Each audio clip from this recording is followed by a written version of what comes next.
જબરજસ્ત, mind blowing અને ઓવરવેલ્મિંગ કહી શકાય ને તેવો પ્રતિસાદ મળ્યો અમારા લોકડાઉન દરમિયાનના એક એક્સપેરિમેન્ટલ પ્રયાસને.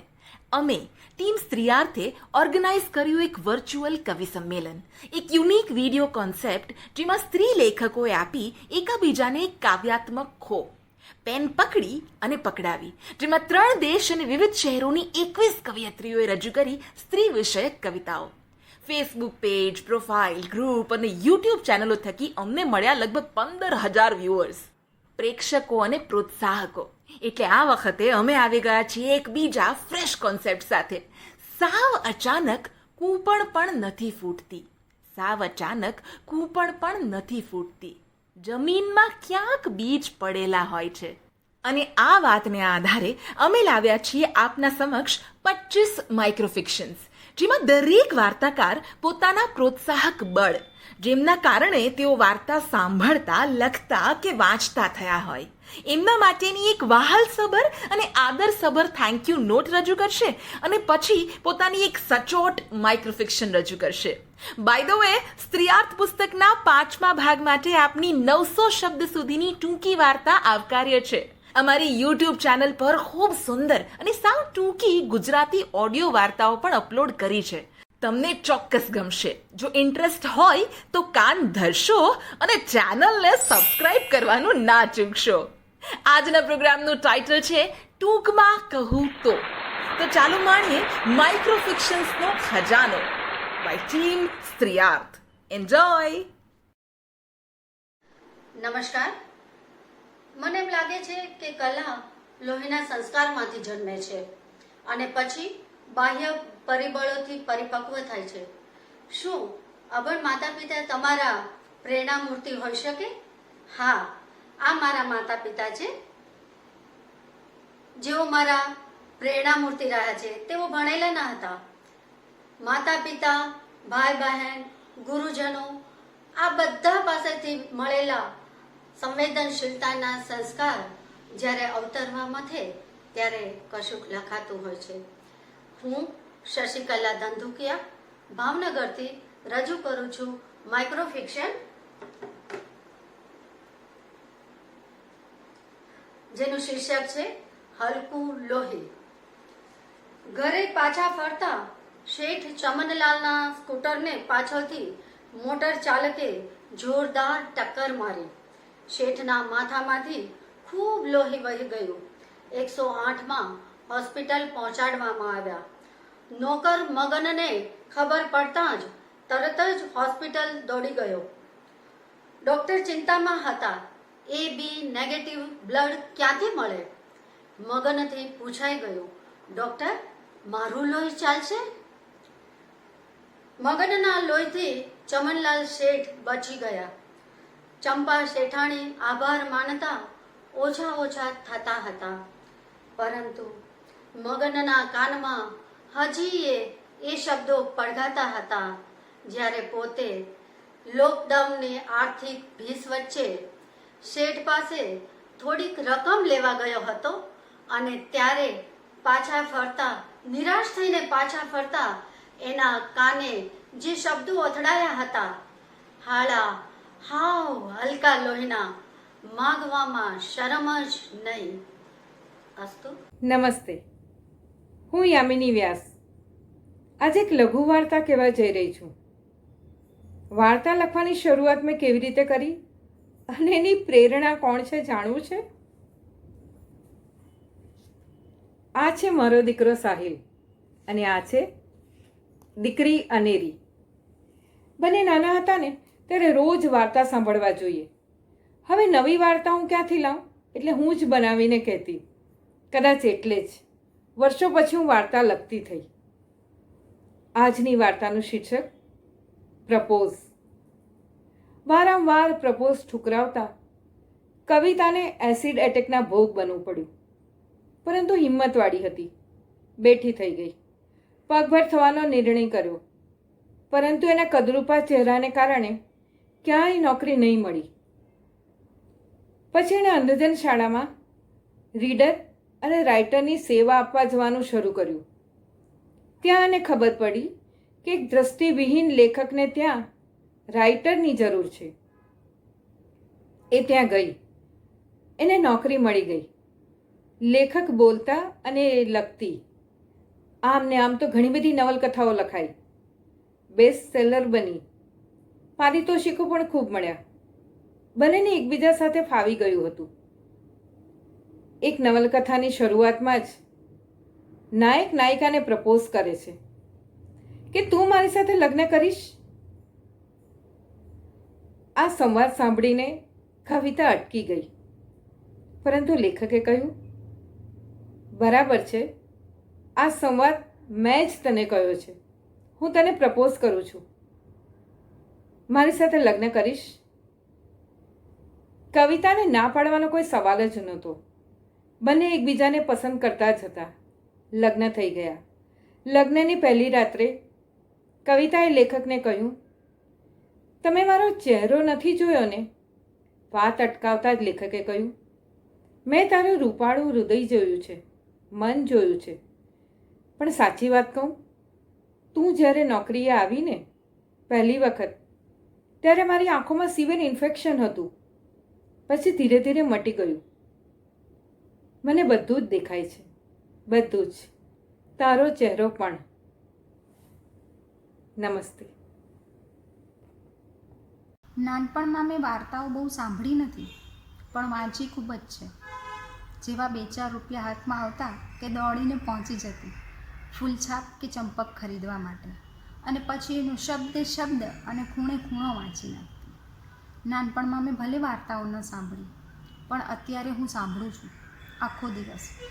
મારો 8 વર્ષનો દીકરો જબરો સ્ટોરી ટેલર છે. એની વાર્તાઓમાં કલ્પનાના રંગો અને જિંદગીની તાજી છાલક હોય છે. હું કવિતાઓ લખું છું, પણ વાર્તા એ લખી શકું એવું વિચાર બીજ મારામાં રોપ્યું પ્રતિભાબેને. આજનો વિષય છે માઇક્રોફિક્શન, અને મારી વાર્તા છે મુક્તિ. દિવસ આખો પારકા ઘરના કામ અને રાત પડ્યે બેરોજગાર દારૂડિયા પતિનો ઢોરમાર. પતિના અસહ્ય ત્રાસથી જીવનમાંથી એનો રસ ઉઠી ગયેલો. અંતિમ આશરા તરીકે એ પ્રભુ શરણે અધમરેલી હાલતમાં દિવસ રાત પોતાનું મૃત્યુ માંગતી, આ જીવનથી મુક્તિ ઈચ્છતી. અંતે ઈશ્વરે એની મુક્તિની યાચના સાંભળી. એક સવારે એ અશ્રુથી ખરડાયેલા સપાટ ભાવવિહીન ચહેરે સફેદ સાડીમાં ઊભી હતી.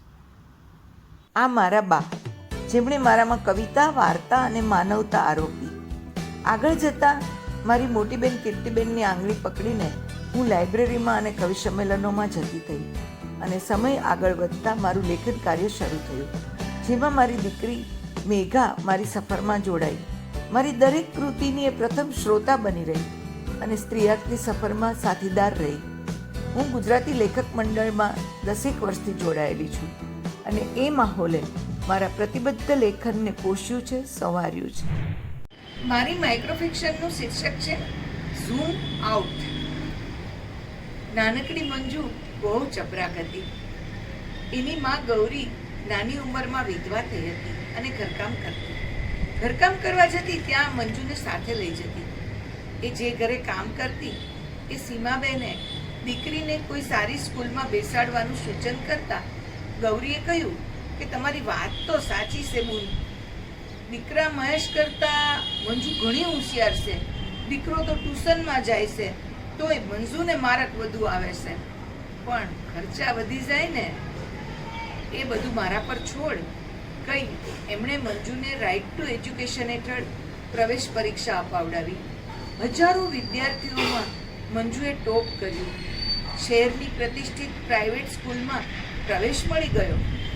હવે તો ગૌરી અને મંજુ તો ખૂબ રાજી થઈ ગયા. મંજુ ભણવામાં ખૂબ ધ્યાન આપતી. થોડા સમય પછી સીમાબેનની બદલી થઈ ગઈ. કોરોનાના કારણે લોકડાઉનમાં સ્કૂલ પણ બંધ થઈ. હવે ઓનલાઈન ક્લાસ શરૂ થયા. મંજુને ફોનમાં ભણી શકાશે એ વાતનું કુતૂહલ હતું. ગૌરી પાસે સીમાબેને આપેલો જૂનો ફોન હતો, એટલે એ પણ ખુશ હતી કે મંજુ પણ મોબાઈલમાં ભણી શકશે. અને મને એની નિશાળ જોવા મળશે. એણે તો મંજુએ તો યુનિફોર્મ ચડાવ્યો અને ગૌરીએ સાડલો બદલાવ્યો અને બંને જૂના ફોન પર ક્લાસ સાથે જોડાવા માટે ખૂબ મથામણ કરી. પણ પેટવર્ક કરનારને નેટવર્કની જાણ કેવી? મારી માં ભગવતી હરગોવિંદ ધામેલિયા, જેણે રોપી મારામાં કથાઓ, જેણે રોપી મારામાં કલમ, જેણે રોપ્યું મારામાં કંઠ અને જેણે રોપી મારામાં કલા.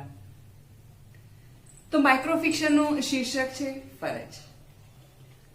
થોડો હાશકારો અનુભવ્યો એણે, પણ વહેલા સૂઈ ગયેલા પતિના નસકોરાના અવાજને કારણે એને બાજુમાં પડ્યા ઊંઘ નહોતી આવતી. રાતના 12:30 વાગ્યા હતા. એ હળવેકથી ઊભી થઈ ને સ્ટડી રૂમમાં ગઈ. એણે પેન ઉપાડી. લખવું જ એવું નક્કી કર્યું. સ્ત્રી સ્વાતંત્ર્ય વિશેના પોતાના વિચારો, જે કોલેજમાં એને અવ્વલ નંબર અપાવતા, સ્ત્રીના ગમા અણગમા વિશેની ચર્ચાઓમાં હંમેશા એ અગ્રસર, એ બધું જ લખવું જ એવું વિચાર્યું એણે. બૈરી છે કે પાડોશણ, એક વૃક્ષ અવાજ. અને એણે પેન એક બાજુ મૂકી બાજુના રૂમમાં સૂતેલી જુવાન દીકરી જાગી ન જાય એનું ધ્યાન રાખી ઉતાવળે પગ ઉપાડ્યા બેડરૂમ તરફ જવા. ડાયરીના પાના પર અક્ષરોને પારિજાતના ફૂલની જેમ કેમ પાથરવા એ મને મારા પપ્પાએ શીખવ્યું. આજની વાર્તાનું શીર્ષક છે સરનામું હાસ્ય. કડકડતી ઠંડીમાં હિંચકા પર ઝૂલતા ગઈકાલે આપેલો બ્લડ રિપોર્ટ ખોલ્યો. ચાની ચુસ્કી અને ડર સાથેની ચૂપકીએ મૌન તોડ્યું. આમ કંઈ છે નહીં, સેકન્ડ ઓપિનિયન લેવો પડશે. એમ થોડું માની લેવાય. પણ મને કેન્સર નીકળ્યું. ખબર હતી કે મૃત્યુ નજીક આવી ગયું છે, છતાં ચહેરા પર સળ નહોતા. કીમોથેરેપી ચાલુ થઈ. ભમર અને પાપણના વાળ ગયા. હવે લાંબા ચોટલાનો વારો હતો. એ પણ 4-5 કીમો પછી જમીનદોસ થયો. ગજરો નાખેલો કમરની નીચેનો ચોટલો જોઈને તો કંથ મોહી પડ્યા હતા. એ જ ગયો. ચમકતી ટાલ સાથે આંખ વીંચી અરીસા પાસે ગઈ. આંખ ખોલી કોઈ બુદ્ધના મઠની સાધ્વી જેવી હું નિઃશબ્દ ઊભી હતી, સંસાર છૂટવાના આનંદ સાથે. મેં હાસ્યના સરનામે આંગળીયું કર્યું. બસ આવું છું, એક બોક્સમાં લપેટાઈ તારી સમીપ. મારા વાર્તાકાર મનસુખલાલ કોઠારી. હું જન્મી ત્યારથી મને ગળથુથીમાં વાર્તા પાડનાર અને લિયો ટોલ્સ્ટોયથી લઈ ઝવેરચંદ મેઘાણી, ચાણક્યથી લઈને કાર્લ માર્ક્સ સુધીની સાહિત્યની સફર કરાવનાર મારા દાદા. આજે હું વાર્તા ક્ષેત્રે જે કાંઈ પણ કરી શકી છું તે આમને કારણે છે. આજે હું આપની સમક્ષ રજૂ કરું છું મારી માઇક્રોફિક્શન ધૈર્ય. તારી પાછળ લાખો રૂપિયા ખર્ચ્યા, બેસ્ટમાં બેસ્ટ ટીચર અને ક્લાસીસ આપ્યા, બસ એક આશા સાથે કે દીકરો ભણી ડૉક્ટર બનશે, પણ ભાઈથી 12મું પાસ ન થયું. મમ્મી પપ્પાની અપેક્ષા એના કાન ઉપર હથોડા બની પછડાતી હતી. બેટા, તું સંગીતમાં આગવી ઓળખ ઊભી કરી શકે એમ છો, પણ ક્ષેત્રમાં આગળ વધવું હોય તો બીજું બધું છોડ. ગુરુજી દ્રોણ બની અંગૂઠો માગી રહ્યા હતા. કિશોર અવસ્થા પણ એનું કામ કરી ભારણ વધારી રહી હતી. શું કરું ની અવઢવમાં ધૈર્યએ દાદાજીના ડ્રોવરમાંથી ઊંઘની ગોળીઓની બોટલ કાઢી. ત્યાં જ ફિલ્મ સ્ટારની આત્મહત્યાના સમાચાર આવ્યા. ટીવી સામે બેસી સ્તબ્ધ થઈ ગયેલા પરિવારજનોના ચહેરાની રેખાનો ભાવ ઉકેલવા એ મથી રહ્યો. અસ્તુ. મારી દીકરીઓ નુપુર અને નિષ્ઠા. દીકરી આવવાથી માની જિંદગીમાં ઘણું બધું બદલાયું હોય છે. મારી સંવેદનાને શબ્દોમાં ઢાળવાની મજબૂતાઈ મારી દીકરીઓ આવ્યા પછી જ મને મળી. એટલે મારી આ વાર્તા વારસો મારા વારસાને સમર્પિત. Thank you. આજે 3જો દિવસ થયો. ગંગામાં કશું ખાધું નહોતું. એકના એક ખંડોતર દીકરાની લાશ ત્રિરંગામાં લપેટાઈને જે દિવસથી ઘરે આવી, હન્નનો દાણો મોંમાં જાય જ ક્યાંથી. આનંદના બાપુ મોરચે શહીદ થયા ને ત્યારે આનંદ માંડ વરસ 1.5 વર્ષનો. ખોરડું ઓળીને ગંગાબાએ એને પૂરા 6 હાથનો કીધો. પરણાવ્યો ને એનો દીકરો પૂરા 5 વર્ષનો નથી થયો ને હવે ત્રિરંગો આનંદની પણ લાશ લઈને આવ્યો. એ અડીજળ 3 દિવસથી મૂંગા મંતર. આઝાદ ફળીએ રમતો હતો ને અચાનક એણે ચીસાચીસ કરી મૂકી. ગંગાબા સફાળા ચોંક્યા, દોડ્યા, જોયું ફળિયામાં કોઈ નહોતું. આનંદે શું જોઈને આઝાદ ચીસાચીસ કરતો હશે? અચાનક જોયું તો આઝાદની નજર ક્યાંકથી ઉડીને આવેલા ત્રિરંગા પર હતી. ત્રિરંગાને જોઈને ડરી ગયો હતો. એના બાપુની લાશ કદાચ એ 3 રંગોમાં એને સમેટાઈ હશે. ગંગાબાએ 3 દિવસથી કોરી રાખેલી આંખો ઉભરાઈ પડી. એને પાલવમાં આંસુડા સમેટ્યા ને આખું ફળિયું જાગતું થઈ જાય એવા મોટા અવાજે આઝાદને બોલાવ્યો. બેટા, એ તો આપણો ત્રિરંગો છે, એને જોઈને ડરવાનું ના હોય. તારા બાપુ તો એની છત્રછાયામાં એ નિરાંતે ઊંઘવા ગયા છે. હાલ આજે તને તારા બાપુની ને દાદાની બહાદુરીની એવી વાતો કહું ને બેટા. ને પછી તો વાતો મંડાણી. વહુનાએ હોંકારા લેવાતા ગયા. જોજો ને આપણો આઝાદ તો એવો મોટો બહાદુર સૈનિક થવાનો. ત્રિરંગાનું અશોક ચક્ર અને ઘંટીના ફરવાના અવાજો એ વારસા તરફ એ અડીજળને ફરીથી દોરી ગયા. Thank you. હું એટલે નિરંજનામાં અને ચેતના મામીનો ઉછળેલો છોડ. માના ખોળે વાંચનનો શોખ જન્મ્યો તો મામી પ્રેરણા બન્યા. આ બંનેની તડકી છાયણી વચ્ચે મારામાં શબ્દોની પ્રભાત ઉગી. એ જ મારી લેખન કળા. મારા આજના માઇક્રોફિક્શનનું શીર્ષક છે કાળ. એ આંખોના ટેરવે સમયના બિંદુઓનો વસવસો લઈને બેઠો. શિયાળાની ગુલાબી ઠંડી પણ તેની અસહ્ય ઉકળાટ જેવી ભીસતી હતી. તે બગીચામાં જોકિંગ કર્યા વગર જ બાંકડે ગોઠવાણો.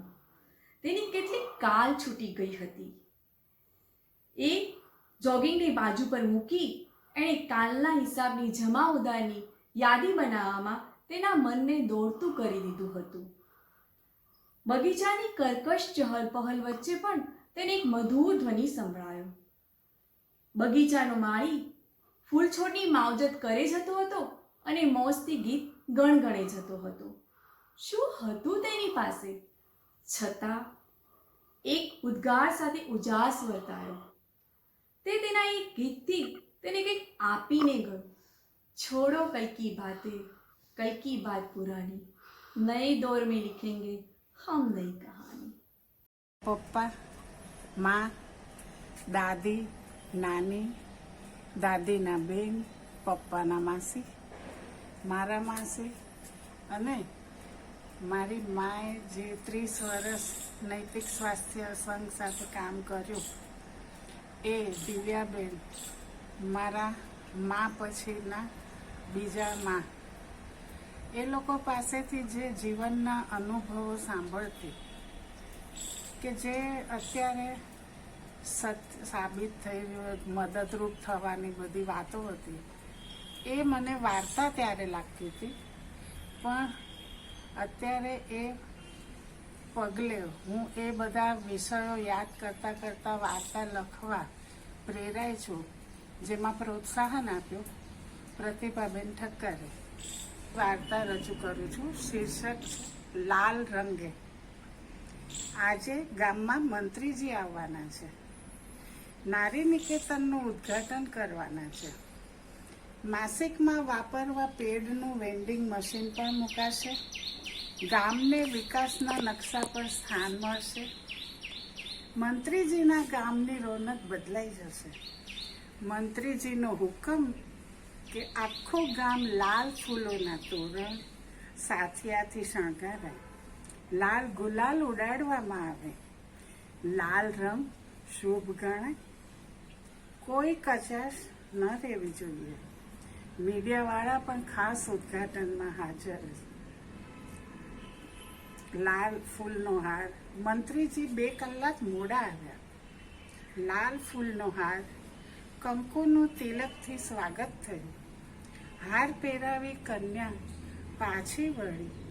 ત્યાં મંત્રીજી એકદમ ઊભા થઈ ગુસ્સામાં બોલ્યા, આ આભળ છે, અહીં કેમ મને અભડાવ્યો? ધન્યવાદ. નમસ્કાર મિત્રો, હું પ્રજ્ઞા વશી સ્ત્રીયાર્થના નેજા હેઠળ આજે માઇક્રો ફિક્શન વાર્તા વાંચવા જઈ રહી છું. એ પહેલાં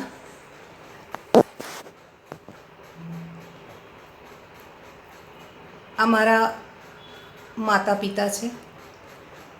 હું મારા માતા પિતાને સાદર વંદન કરું છું, કારણ કે જે કંઈ સાહિત્યનો વારસો મને મળ્યો છે એ આખો એ વારસો એમણે મને આપ્યો છે. વેકેશનમાં અમે ગામ જતા ને ત્યારે ઓટેલા ઉપર અમારા કુટુંબના 10-15 છોકરાઓને બેસાડીને સતત એવો વાર્તા કરતા. એક બાબરા ભૂતની મહાવાર્તા એમની હતી. એ વેકેશનનો અંત આવી જાય પણ વાર્તાનો અંત નહીં આવે.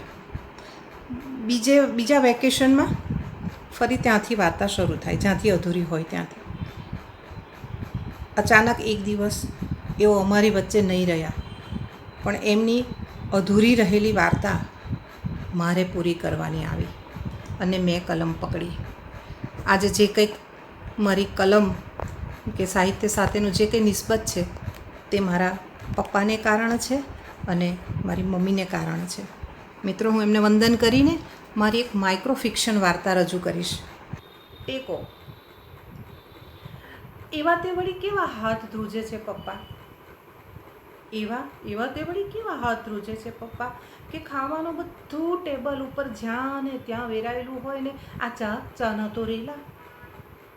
ઓહ નો પપ્પા, અહીંની મેળને તો તમે જાણો છો ને કે કેટલી ચૂંધીવાળી. અહીંની મેળ જરાક જો સફાઈનું કામ વધારે આવે, અરે બાપરે, પ્લીઝ પપ્પા. દાદા પાસે ડાઇનિંગ ટેબલ પર બેઠેલી એની પૌત્રી તરત જ મમ્મીની વાત વચ્ચે કાપતા બોલી ઉઠી, દાદા પેલી કાલે રાતે તમે મને એક મમ્મીની વાત કહેલી ને, એમના બાળપણની મમ્મીના, કે મમ્મી એકવાર બહુ જ માંદી થઈ ગયેલી અને ઉલટી પર ઉલટી કરેલી અને પાછી તે પણ તમારા કપડા ઉપર. દાદા એ વાત, અધૂરી રહેલી વાત પૂરી કરો ને. આભાર. Thank you. જીવનસાથી સંગાથે જીવતા જીવનમાં આંતરવલયો ઊભા થયા, વાંચનનો શોખ કેળવાતો ગયો અને વાર્તાઓનું સર્જન થયું. આજની મારી માઇક્રોફિક્શન વાર્તાનું શીર્ષક છે પાર્કિંગ. બોલો, આજે સુરત જઈ રહ્યો છું, અછડતા સ્વરે કહ્યું. સામેના છેડે શું પ્રતિભાવ આવે છે એની દરકાર પણ રાખ્યા વગર ફોન મુકાઈ ગયો. સ્તબ્ધ ઉર્વશી. કાયમ આવું ને આવું જ, બસ પુનરાવર્તન. જ્યારે ગૌતમ એના કામમાં વ્યસ્ત હોય ત્યારે પરાણે વાતો કરતો હોય અને જ્યારે ઉર્વશીને મળવાનું આયોજન હોય ત્યારે મીઠી મધુરી વાતો કરે. ઉર્વશી ગૌતમના વર્તનની નોંધ કાયમ લેતી, પણ પછી બરફની જેમ ઓગળતી જતી અને ખડકને ભીંજવતી રહેતી. એમ કંઈ પથ્થરો ભીના થાય ખરા? મોટે ભાગે ગૌતમ મોડી સાંજે કે રાત્રે ઉર્વશીનો સંપર્ક કરતો અને બંનેની વાતચીતના સંવાદોમાં કારોના અને લિફ્ટના દરવાજાના ઉઘાડ બંધ થવાના અવાજ આવતા રહેતા. સંવેદનશીલ ઉર્વશીને લિફ્ટના અને પાર્કિંગના વાહનોની અવરજવરના યાંત્રિકતાનો બોજ લાગતો. પણ કોને કહેવું, પોતાની મૂંઝવણ કોને ઠાલવવી? જ્યારે ગૌતમ પોતાની મીટિંગોમાં વ્યસ્ત હોય ત્યારે પોતાનો ફોન બંધ રાખવાની ચીવટાઈ પણ રાખતો. અને એક સાંજે ગૌતમ ઉર્વશીને ફોન કરતો રહ્યો સતત. સામે છેડે ઉર્વશી ચૂપ. બીજી રાતે પણ ફોન આમ થતું રહ્યું. એક રાતે ફરી ફોન કર્યો. કેમ ફોન ઉપાડતી નથી? ક્યાં છે? આજુબાજુ શાનો અવાજ આવે છે? કેમ બોલતી નથી? કેટલા દિવસ થયા? ઉર્વશીએ કહ્યું, ચોક્કસ નિર્ધર મક્કમ ઈરાદાઓ સાથે કહ્યું, ગૌતમ, હું ગુજરાતી ગીતોના સુગમ સંગીતના કાર્યક્રમોમાં ગીત ગાવા આવી છું. તને ચાહવાનો અક્ષમ્ય ગુનો મેં કરી લીધો, પણ હવે તારી નક્કી કરેલ મર્યાદાની પાર્કિંગની જગ્યાથી હું ઘણી દૂર આવી ગઈ છું અને ત્યાં હું શોભી રહી છું. ફોન મુકાઈ ગયો.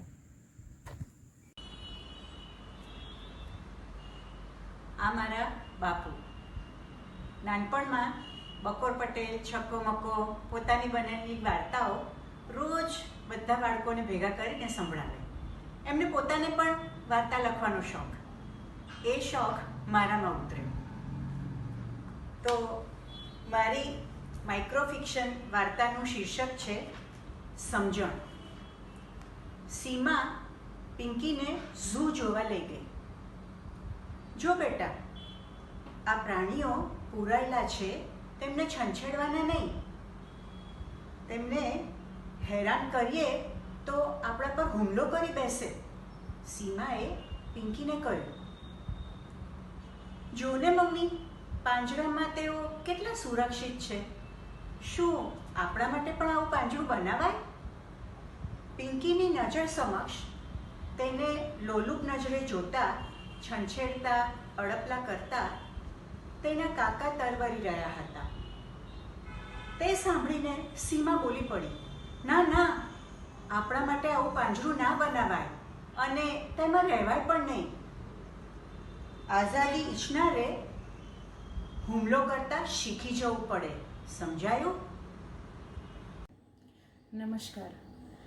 નાનપણમાં નાની ધાર્મિક વાર્તાઓ સંભળાવતા અને ત્યારબાદ મારા વાંચનના શોખને મારા શાળાની લાઇબ્રેરીએ વધારે તો પ્રોત્સાહન આપ્યું. અને ઉંમરના એક પડાવ પર જ્યારે મને એમ થયું કે હું મારી અંદરની સંવેદનાઓને અભિવ્યક્ત કરું શબ્દ સ્વરૂપે, અને એ રીતે મારા લેખનની શરૂઆત થઈ, જેમાં સ્ત્રીયાર્થનો બહુ મોટો સિંહ ફાળો છે. મિત્રો, આજે હું તમારી સમક્ષ મારી વાર્તા, નાનકડી વાર્તા અન્નપૂર્ણાનું પઠન કરીશ. ધન્ય મારા ઠાકોરજી! ઓહો હો, આજે અનંત ચૌદસે મારા ઘરે દીકરી સ્વરૂપે માં અન્નપૂર્ણા અવતર્યા. હું તો એને અન્નપૂર્ણા જ કહીશ. દાદીએ દવાખાનામાં હરખ વ્યક્ત કર્યો. પ્રેમાળ વાતાવરણમાં ઉછરતી અન્નપૂર્ણા હવે 13મા વર્ષમાં પ્રવેશી. અને એક દિવસ, અનુ, તું રસોડામાં કેમ ગઈ? તને કહ્યું હતું ને આ 5 દિવસ તારે રસોડામાં પગ નથી મૂકવાનો. મારા ઠાકોરજીનો થાળ અભડાવી દીધો તે. અરર, પાપ થઈ ગયું, મહાપાપ. પહેલી વાર રજસ્વલામાં બેઠેલી અન્નપૂર્ણા પર દાદીનો ગુસ્સો આજે બેકાબૂ બન્યો. ધન્યવાદ. જેમના મુખે વાર્તાઓ છે પણ જગતના ઇતિહાસની રૂપરેખા વધુ સાંભળી અને લોકજીવનના ધબકારા જોયા, એ વહાલા પપ્પા મનુભાઈ પાલખીવાલા અને મા શશિકલા. મારી વાર્તાનું શીર્ષક છે પગાર. રસિકભાઈનું મધ્યમ વર્ગનું અવિભક્ત કુટુંબ હતું. 2 મોટા દીકરા, વહુવારું અને બાળકોથી ઘર ભર્યું રહેતું. વાર તહેવારે દીકરીઓ પણ સાસરેથી આવી જતી. એ વખતે ઘર હાસ્યની છોડો અને ખુશાલીઓથી ગૂંજતું. રસિકભાઈ એ સાંજે બધાને આઈસ્ક્રીમ ખવડાવવા લઈ જતા. નોકરિયાત બધા અને જેવો પગાર આવે કે બાના હાથમાં જમા થાય. બા કુનેરથી ઘર ચલાવે. 2 મહિનાથી રસિકભાઈએ પગાર પત્નીના હાથમાં નહોતો મૂક્યો. ઉપરથી ગુમસુમ રહેતા અને સરખું જમતા પણ નહીં. મોટા દીકરા સુરેશે પૃચ્છા કરી તો સરખો જવાબ ન મળ્યો. 3 મહિને પગારને દિવસે સુરેશે બાપુજીનો પીછો કર્યો. બાપુજી એક ચાલીમાં ગયા, કોઈનું બારણું ખખડાવ્યું. એક વૃદ્ધાએ બારણું ખોલ્યું. 2 બાળકો બાપુજીને નીકળી ગયા. એક યુવાન સ્ત્રી સામે આવીને બેઠી. રસિકભાઈએ ખિસ્સામાંથી કવર કાઢી એ વૃદ્ધાના હાથમાં મૂક્યું. 2 હાથ જોડ્યા અને નીકળી ગયા. સુરેશ, કે જે દરવાજા પાછળ સંતાયો હતો, તેણે બાપુજીની પીઠ થતાં જ ઘરમાં પ્રવેશ કર્યો. સામે જ 25 વર્ષના એક યુવાનના ફોટા પર હાર ચડાવેલો હતો. એ સ્ત્રીએ કહ્યું, દાદાને લોકલમાં બેસવાની જગ્યા આપી એ દિવસે એ દરવાજે ઊભા હતા. ત્યાં જ ધક્કો લાગ્યો અને એ અકસ્માતમાં એમનો જીવ ગયો. દાદા જ એમને હોસ્પિટલ પણ લઈ ગયા હતા, પણ એ ખલાસ થઈ ગયા હતા. ત્યારથી દાદા દર મહિને આવે છે. નમસ્તે મિત્રો, હું છું ઉમા પરમાર. આ છે મારા પપ્પા અને હું. મને વાંચનની પ્રેરણા આપનાર. સૌથી પહેલાં નાની હતી ત્યારથી મારામાં વાંચનના બીજ રોપનાર. મને વાર્તા વાંચન પ્રત્યે જો સવિશેષ રુચિ કેળવાઈ હોય તો એ મારા પપ્પાના લીધે, અને ત્યાર પછી હું લખવા તરફ પ્રેરાઈ. આજે હું આપ સૌની સમક્ષ એક માઇક્રો ફિક્શન રજૂ કરી રહી છું. આશા છે આપ સૌને ગમશે. Fathers day. અનિકેત આજે ખૂબ ખુશ હતો. ઉત્સાહથી એક કામ પર નજર નાખી રહ્યો હતો. લગ્નમાં કોઈ કચાશ ન રહી જાય તેનું ધ્યાન રાખતો હતો. આખરે લગ્ન જીવનમાં વારંવાર થોડા થાય છે. એણે સુનિધિના રૂમ તરફ નજર કરી. ખુશીએ જાણે આંખોમાં જળજળિયાનું તોરણ બાંધ્યું. અને એ ખુશ કેમ ન હોય? એનું બાળપણનું સપનું સાચું થવા જઈ રહ્યું હતું. નાનો હતો ત્યારથી પપ્પા મમ્મીના લગ્નમાં એને માલવું હતું. લગ્નના આલ્બમમાં પોતાને શોધ્યા કરતો. હવે જ્યારે પપ્પા નથી રહ્યા ત્યારે તો શું થયું? બેટા, હું તૈયાર છું. સુનિધિના અવાજે એને વર્તમાનમાં લાવી દીધો. હું પણ તૈયાર છું મોમ, આજે ફાધર્સ ડે પર પપ્પાને આવકારવા માટે. Thank you. સાહિત્યના દરિયામાં મને શબ્દની ઓળખ કરાવનાર મારા વાલા પપ્પા.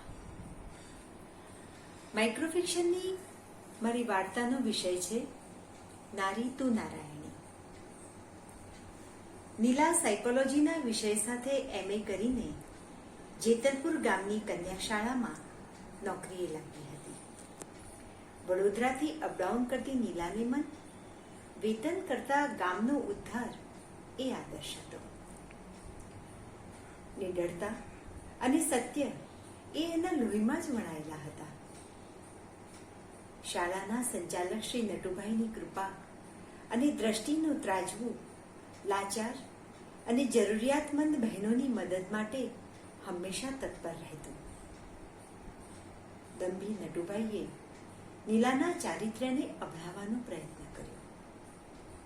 તે જ ક્ષણે શાળાના સંચાલકના આ હીન કૃત્યના વળતા જવાબમાં નીલાએ તેમના પર એવો પ્રહાર કર્યો કે એનું પુરુષત્વ જ કાયમને માટે હણાઈ ગયું. ગામ લોકોને આ વાતની જાણ થઈ. શાળાના અન્ય શિક્ષિકાઓ અને વિદ્યાર્થીનીઓને પણ આ વાતનો હાશકારો અનુભવ્યો. અને નોરતાની પહેલી રાતે જ માનવ ગરબો માથે મૂકીને સૌના જીવનમાં અજવાળા પાથરતી નીલામાં સાક્ષાત મા જગદંબાના દર્શન થયા. આ છે મારી મમ્મી. મારી તમામ રચનાઓની શ્રોતા પણ ખરી અને વિવેચક પણ ખરી. વિવેચન કરીને જ પ્રેરણા આપવું એ એની રીત છે. આજની માઇક્રોફિક્શનનું નામ છે દગો.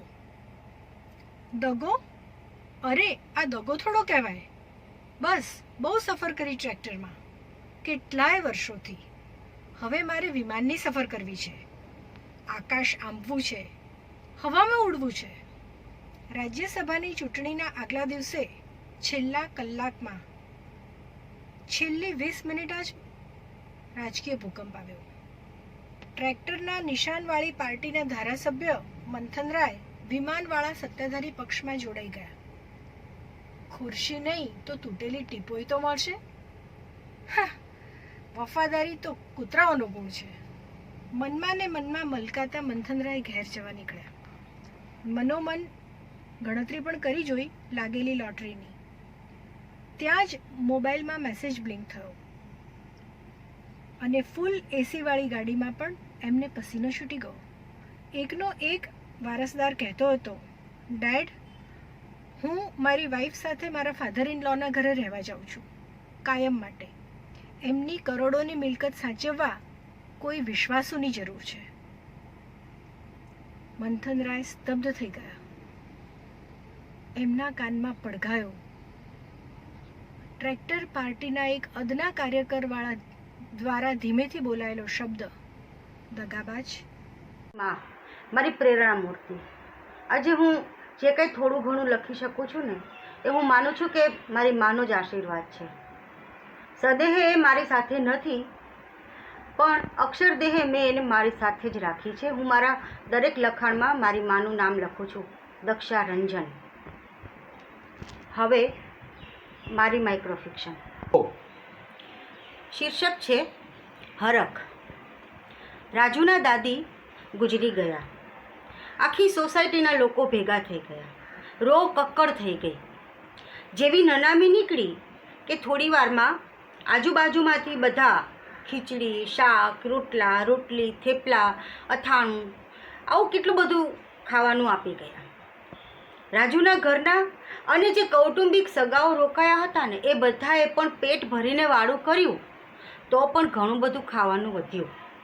એટલે રાજુની મમ્મીએ એ બધું વધેલું ખાવાનું એને ત્યાં કામ કરવા આવતી ગૌરીને આપી દીધું. રોજ લુખ્ખું સૂખ્ખું ખાતી ગૌરીની નાનકડી દીકરીએ આટલું બધું ખાવાનું જોઈ એની માને પૂછ્યું, તો ગૌરીએ કહ્યું કે જેના ઘરમાં મૈણું થયું હોય ને, એને બધા ખાવાનું આપી જાય. અચાનક ખીચડીવાળા આંગળા ચાટતા ચાટતા એ નાનકીનું ધ્યાન એની માંદી દાદીના ખાટલે ગયું અને એના ચહેરા પર એક હરખની રેખા અંકાઈ ગઈ. રંજનબેન અને હર્ષવર્ધન ત્રિવેદી સાહિત્ય જગતથી, આપણા પૌરાણિક ગ્રંથોથી અને ગુજરાતીના સમૃદ્ધ વારસાથી મને બાળપણથી જ અવગત કરનાર અને મારામાં વાંચનનો કીડો ડેવલપ કરનાર મારા માતા પિતા. આજે હું લઈને આવી છું આપ સૌ માટે મારી માઇક્રોફિક્શન વાર્તા આશરો. અનિલ, તારી વહુને કહી દેજે, આ વખતે તો કુળનો વંશ જ જોઈશે જ. એનું માન રાખીને આ એક પાણો સ્વીકાર્યો છે, પણ હવે નહીં ચાલે. જ્યોત્સનાબા કરડાકીથી બોલ્યા ને રસોડામાં આ ચર્ચા સાંભળી રહેલી ભયત્રસ્ત નેહાના હાથમાંથી મોબાઈલ પડી ગયો. હજી હમણાં જ એક મેસેજમાં તેણે વાંચ્યું હતું કે ગર્ભિણી હાથણીને ફટાકડા ભરેલું અનાનસ ખવડાવી દેવામાં આવ્યું હતું. તેને થયું, મારે પણ કોઈ તળાવનો આશરો લેવો પડશે કે શું? મારા પપ્પા મમ્મી, મારા પપ્પા કે જેણે મારામાં મનોવિજ્ઞાન અને સાહિત્યનો વારસો પૂર્યો, અને મારી માં જેણે મારી દીકરીની પેથીએ પેથીએ વાર્તાઓ અને ગીતોનો ખજાનો પૂર્યો. મારું નામ ડૉક્ટર અયના ત્રિવેદી. માઇક્રોફિક્શનનું શીર્ષક છે સમજુ. બહુ નાની ઉંમરમાં બીરવા જાણે મોટી થઈ ગઈ હતી. નાનો ભાઈ અને પપ્પા મમ્મી સાથે નાનકડા કુટુંબમાં રહેતી બીરવાના માથે નાનપણમાં ઘણી જવાબદારીઓ આવેલી. મમ્મી બહુ ઊભી ન રહી શકતી. કેલ્શિયમની ખામી હતી, તેથી બધાને સાચવવામાં બીરવા જલ્દી મોટી અને વધુ સમજુ થઈ ગઈ. રાહુલની બધી માગણીઓ પૂર્ણ કરવામાં પપ્પા મમ્મી સાથે પહેલાં પોતે પણ જોડાતી. ત્યારે ગમતું, કારણ રાહુલ નાનો હતો. હવે રાહુલ મોટો થઈ ગયો હતો, કોલેજમાં ભણતો હતો અને પોતે માંડ BA સુધી ભણી, અને એ પણ એક્સટર્નલમાં. પછી છોડી દીધું, કારણ કે બંને ભાઈ બહેનની ફી પપ્પા ન ભરી શકે. બીરવા, તું તો સમજુ છે ને, ભાઈને ભણવા દે. તું તો ડાઈ છે ને, એની જીદ પૂરી કરવા દે. હદ તો ત્યારે થઈ જ્યારે બીરવાને પરણાવવી જોઈએ એવું પણ કોઈને યાદ ન રહ્યું. રાહુલ માટે કન્યા શોધાઈ રહી હતી. લગ્ન લેવાયા રાહુલના, પરંતુ લગ્નની આગલી રાતે વીરવા ઘર છોડીને ભાગી ગઈ. બીજે દિવસે મમ્મી છાતી કૂટતા કૂટતા બોલતા હતા કે કેવી સમજુ, ડાહી અને ભોળી સમજતા હતા. રે નાક કપાવ્યું આપણું, આબરૂ લૂંટાઈ ગઈ. પ્રશ્ન એ, સમજુ કોણ, વીરવા કે? Thank you. અને આ છે મારા મોટા પપ્પા, જેણે બાળપણમાં બહુ બધી વાતો, પુરાણ કથાઓ, બોધ કથાઓ, દ્રષ્ટાંત કથાઓ વગેરે કહીને ખૂબ બધો ક્વોલિટી સમય તો આપ્યો છે, પણ સાથે સાથે મારી કલ્પના શક્તિને પણ વેગ આપ્યો. તો આજે હું પ્રસ્તુત કરું છું મારી એક માઇક્રોફિક્શન સ્ટોરી, જેનું નામ છે પિંજર.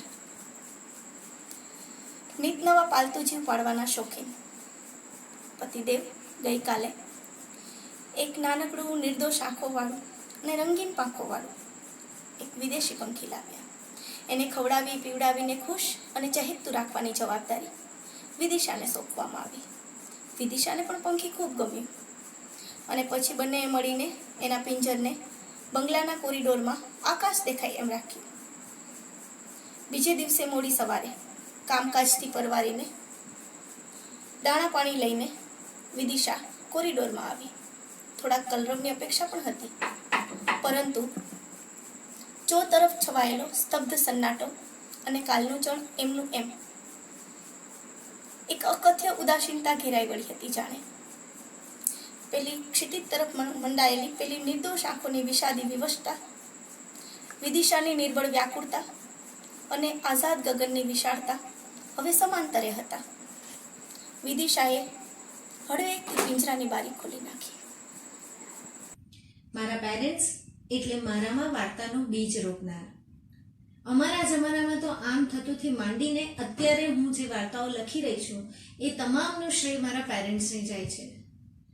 એક જણાએ મારા હાથમાં કલમ પકડાવીને એક જણાએ મારા મનમાં વાર્તાના બીજ રોપ્યા. તો આવી જ એક માઇક્રોફિક્શન લઈને હું આજે હાજર છું. માઇક્રોફિક્શનનું શીર્ષક છે કાશ. તમે જોયું ને કે આજે બધું જ સફેદ હતું, એકદમ દૂધ જેવી ચાંદની જેવું સફેદ. હું તમને દૂરથી આંસુ સારતા જોઈ રહી હતી નિખિલ. ફક્ત મને સોળે શણગાર સજાવવામાં આવ્યા હતા, જે મને ગમતા હતા. સફેદ કુર્તામાં એકદમ સૌમ્ય લાગતો તમારો ચહેરો આજે પણ પ્રાણપ્રિય હતો નિખિલ, પ્રાણપ્રિય. હા, આ જ ચહેરાની નિર્દોષતા સૌને છેતરી રહી હતી. એક અકસ્માત તે દિવસે રસોડામાં થયો. એ તો આયોજન હતું, મારું કે તમારું નિખિલ. બીજા જ કલાકે મારી દરેક વાતને સામાન્ય કહેનાર મારી માં અને તમારી માં એક જ હિંચકા પર બેસી વાત કરી રહ્યા હતા. એકની વાતમાં સ્તબ્ધતાનો થડકારો હતો અને બીજીની વાતમાં કરુણ કલ્પાંતનો નજારો. આ અકસ્માત બંનેને દિગ્ગુણ બનાવી ગયો હતો નિખિલ. અને પ્રશ્ન ઉદ્ભવ્યો, કાશ પ્રિયાએ આપણને કંઈક તો કર્યું હોત. અને આ કલ્પાંત મારી નજરમાં ગુનેગાર હોવા છતાં સફેદીમાં છુપાઈ ગયું. એ તમે ન જોઈ શક્યા નિખિલ. નાની હતી ત્યારે માતા પિતા પાસેથી રસપ્રદ વાર્તાઓ સાંભળતી બહુ મજા આવતી. ત્યારથી આજ લગી વાર્તાનો મારો શોખ ચિરંજીવી રહ્યો. આજે હું એક વાર્તા કહું જેનું નામ છે કભી ખુશી કભી ગમ. બે ભાઈઓ હતા, રાઘવ અને માધવ. ખૂબ ચંચળ, હોશિયાર અને તોફાની, રમવાના શોખીન. પરંતુ આ કોરોનાના આ કપરા કાળમાં લોકડાઉન, નિશાળ બંધ, મિત્રોના ઘરે જવાનું આવવાનું પણ બંધ. બંને ઘરમાં જ રમતા. એક દિવસ લૂડોની રમત રમતા રમતા નાનો ભાઈ માધવ રડવા માંડ્યો અને રાઘવ ખખડવા માંડ્યો. અવાજ સાંભળીને દાદા બાજુના રૂમમાંથી તેમની પાસે ગયા. દાદા કહે, બેટા, રમતમાં તો હાર ને જીત ચાલ્યા કરે, ચાલ આપણે બીજી રમત રમીએ. કહીને દાદાએ કબાટમાંથી સાપ સીડીની રમત કાઢી. દાદાએ બંને ભાઈઓને રમત રમવાની શરૂ કરાવી. નાના માધવને દાણા પડે ને સીડીઓ જ આવે, હરખાતો જાય ને સીડીઓ ચડતો જાય ને દાદા બોલતો જાય, દાદા ને ભાઈ પાછળ રહી ગયા. ત્યાં માધવભાઈ ત્રાણુએ પહોંચ્યા અને જબરજસ્ત સાપ નડ્યો. માધવ 93 થી સીધો 43 આવ્યો. માધવ ફરી રડવા માંડ્યો ને મારે રમવું નથી. દાદાએ સમજાવ્યો, બેટા આ તો રમત છે, પરંતુ જીવનમાં પણ જે નિષ્ફળતા પચાવી શકે ને એ જ સફળ વ્યક્તિ થઈ શકે. સફળતા મેળવવા સંઘર્ષ તો કરવો જ પડે. દુનિયા આખી સાપ સીડે અને આપણે એની કુકીઓ છીએ. જ્યારે કોઈ એવી સ્થિતિ આવે અને આપણને ફાયદો થાય ત્યારે માનવું કે સીડી મળી ગઈ, અને જ્યારે આપણને એમ થાય કે આપણે થોડી વારમાં થોડી હાટું થઈ ને આપણને હાલ્યા ત્યારે માનવું કે સાપ મળી ગયો. આમ જીવન આખું સાપ સીડી છે, કભી ખુશી કભી ગમ.